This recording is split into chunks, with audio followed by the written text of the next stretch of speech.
El 24 de enero de 2014, Miriam recibió una llamada exigiendo $2,000 para liberar a su hija. Pagó el rescate, pero nunca volvió a verla. Determinada, capturó a 10 miembros del cártel buscando justicia por su cuenta. Esta es la historia de Miriam Rodríguez, la activista mexicana que desafió al cartel de los Zetas. Todo comenzó como una pesadilla. Un grupo de hombres emergió de un edificio y subió a una camioneta Lobo con cristales polarizados. Algunos de ellos llevaban rifles AK-47. Arrancaron el vehículo y aceleraron rápidamente, dejando marcas de neumáticos sobre el suelo mientras se dirigían hacia la carretera de San Fernando en Tamaulipas, México. Discutían hacerlo rápido. De repente una silueta se volvió visible en el camino. Era una mujer joven. Los hombres redujeron la velocidad y apagaron las luces de la camioneta. 2 de ellos atraparon a la mujer antes de que pudiera empezar a correr. Inmovilizaron su cuerpo y cubrieron su boca. La levantaron hacia la camioneta, cerraron las puertas y volvieron a acelerar. El lugar estaba desierto y esta situación pasó inadvertida. Esta es la rutina diaria del cartel de los Zetas, una de tantas historias, pero su desenlace desencadenará un relato excepcional. El 23 de marzo de 2014, en San Fernando, Tamaulipas, el teléfono de Miriam Rodríguez suena. Es un número desconocido y con cierta vacilación. Toma el teléfono y responde. Su mirada se posa en la ventana de su hogar. Se pierde por un momento y su rostro cambia de expresión. Miedo y angustia se manifiestan. La llamada es breve, tal vez 2 minutos, con mensajes claros. Tomamos a tu hija y queremos un rescate de $2,000.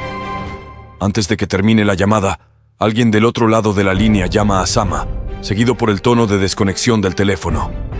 Miriam entra en un estado de pánico y comienza de inmediato a pedir ayuda, pero su caso se convierte en una de las muchas cintas de desapariciones que suceden en México. La única alternativa es encontrar dinero para asegurar el rescate de su hija en 2014. Durante este lapso, los Zetas, un cártel mexicano, estaban inmersos en una confrontación con el Cártel del Golfo, otro grupo delictivo con el que mantenían vínculos comerciales previos. Durante ese periodo, el municipio de San Fernando se convirtió en víctima de este conflicto, con personas inocentes siendo asesinadas y los robos y extorsiones convirtiéndose en eventos cotidianos. Estas acciones se llevaban a cabo ya sea para financiar la guerra, infundir terror en la sociedad o incluso por diversión de estos grupos.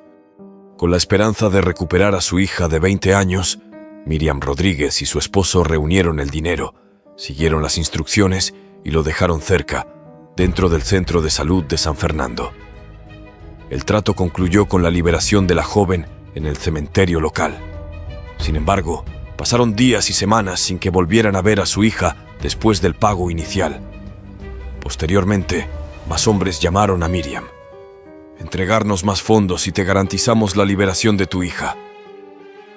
A medida que transcurría el tiempo, Miriam empezó a perder la esperanza.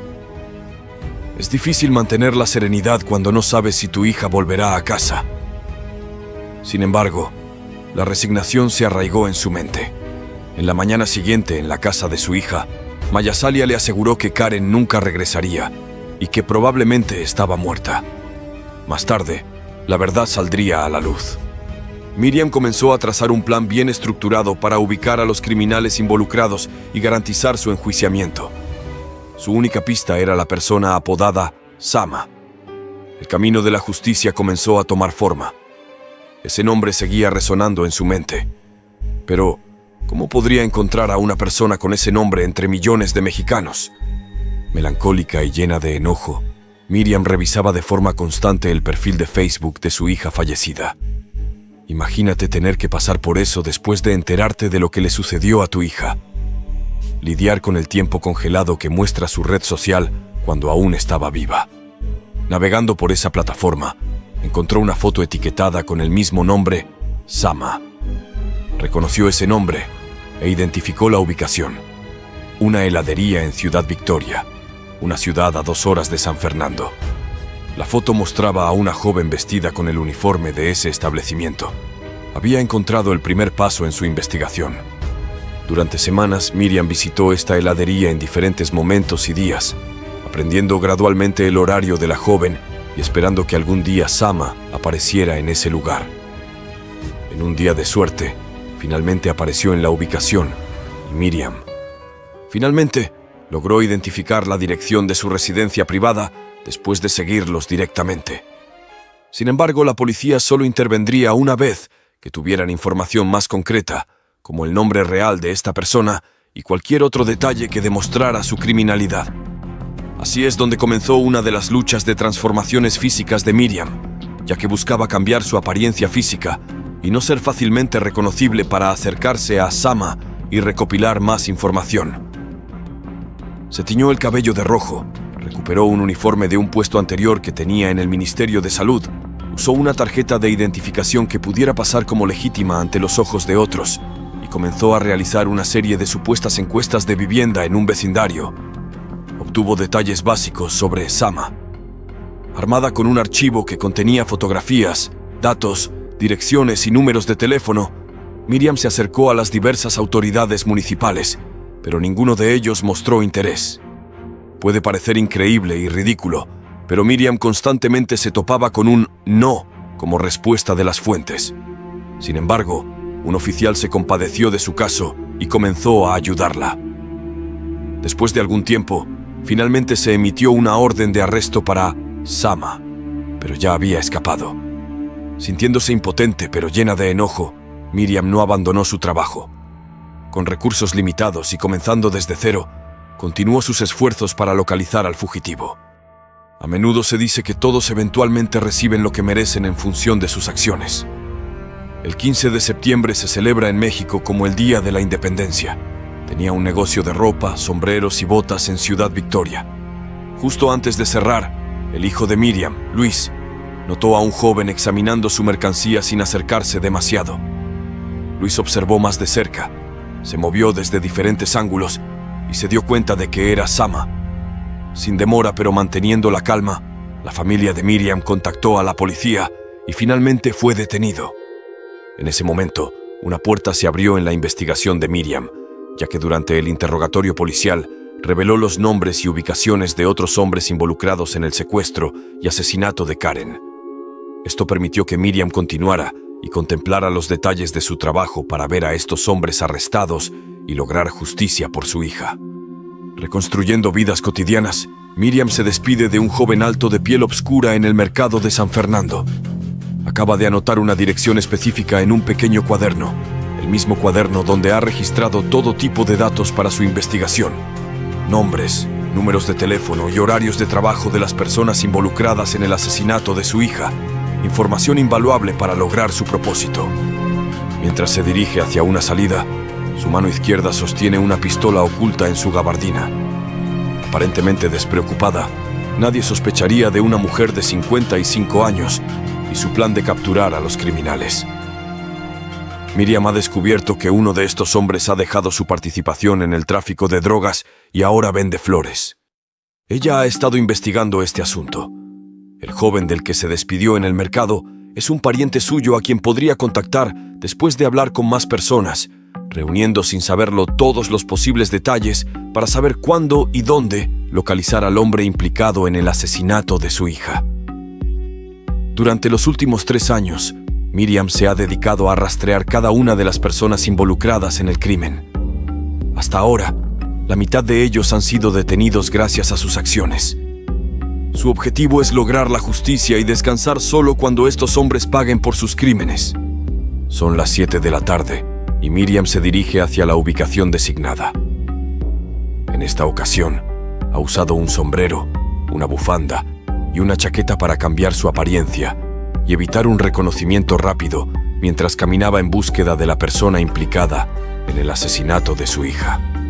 Se dio cuenta de que la persona estaba más adelante vendiendo otros productos.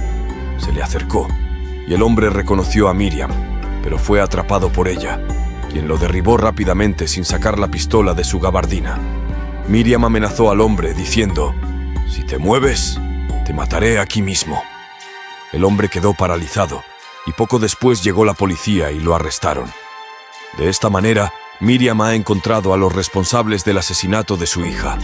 Algunos han cortado lazos con el cártel mexicano e intentaron reconstruir sus vidas después de trabajar en este grupo de crimen organizado. Desde 2014 hasta 2017, Miriam capturó a 10 de estos hombres por sí sola. Su activismo la posicionó como un modelo a seguir para la sociedad. Al mismo tiempo, la colocó en una posición vulnerable al desafiar a la mafia. Su situación la puso en riesgo. Sin embargo, nada la detendría en lograr su propósito. La repentina fuga de prisión en marzo de 2017, donde 29 reclusos de la prisión estatal de Ciudad Victoria escaparon a través de un túnel de 40 metros de longitud. 4 fueron identificados como parte de una organización criminal. Probablemente puedas adivinar a qué cartel pertenecían. La prisión tenía capacidad para 800 reclusos, pero debido a la alta tasa de criminalidad, estaba sobrepoblada con 160 reclusos adicionales. La sociedad en general consideró esta negligencia como una contribución al desorden. Después de su escape, las comunidades de Ciudad Victoria y San Fernando reportaron enfrentamientos en varios lugares y saqueos y robos constantes. Sin embargo, lo peor estaba por venir. A lo largo de su camino, estos individuos también asesinaron a personas inocentes mientras buscaban venganza en contra de cualquiera que se hubiera cruzado en su camino. En el pasado, habían llevado al arresto de varios de sus asociados. Debido a estas circunstancias, Miriam buscó ayuda al gobierno mexicano por temor a ser afectada por personas vinculadas al cártel mexicano. No era un secreto que Miriam se había dedicado a rastrear a cada persona vinculada con su hija y, gracias a sus esfuerzos, había logrado capturar a varios de ellos, buscando justicia por su propia cuenta. El gobierno le proporcionó un equipo de guardaespaldas que trabajaban para su seguridad día y noche. Sin embargo, en un día simbólico para los mexicanos, el Día de la Madre, Miriam fue tiroteada y asesinada fuera de su casa. Así, su búsqueda de justicia terminó, pero no su legado y memoria. Después de la muerte, habiendo capturado a más de la mitad de los involucrados en el asesinato de su hija, Miriam Rodríguez se convirtió en un ícono social en San Fernando y en todo México. Su historia se convirtió en un punto de referencia internacional para varias asociaciones de personas desaparecidas. Sin embargo, buscar justicia tuvo un precio trágico para Miriam y su familia. Las desapariciones en México aumentaron después del periodo gubernamental del expresidente Felipe Calderón, del 2011 al 2014, cuando se implementó la estrategia política de la llamada guerra contra las drogas. Esto llevó a numerosos levantamientos y conflictos armados en todo México, evidenciados por disputas y el descubrimiento de muchas fosas clandestinas en todo el país. La razón principal detrás de esta medida fue la realización de que México había pasado de ser un país productor a convertirse en consumidor de drogas, donde la venta y el consumo de drogas afectaban a muchos niños y adultos. Muchos mexicanos lamentarían esta decisión y su implementación posterior. Las consecuencias mencionadas, la situación en San Fernando no fue una excepción, y la impunidad cobró su precio. Eran las 10 de la noche del 10 de mayo de 2017. Miriam llegaba a casa para encontrarse con su esposo, quien se había fracturado la pierna persiguiendo a una mujer involucrada en el asesinato de su hija, por lo que cojeaba mientras caminaba y usaba muletas. Una camioneta Nissan estaba estacionada al otro lado, mientras ella salía cuidadosamente de su vehículo. En el interior había 3 hombres vinculados al crimen de Karen.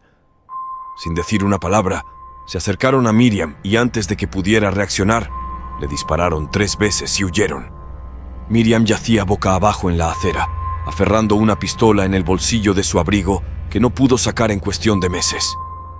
2 de los responsables fueron detenidos y 1 fue abatido. La impunidad prevaleció, ya que quienes ordenaron el acto permanecieron protegidos por el silencio y el respaldo de otros. La violenta muerte de Miriam provocó indignación en todo México, destacando los desafíos del gobierno mexicano para lidiar con el crimen organizado. Después de su fallecimiento, el hijo de Miriam buscó encontrar a los culpables, pero incluso él había aprendido la lección. Enfrentar a un cartel criminal no es una tarea fácil. Y eso es todo por hoy. No olvides suscribirte si eres un verdadero apasionado de las historias de narcos. Nos vemos en la próxima.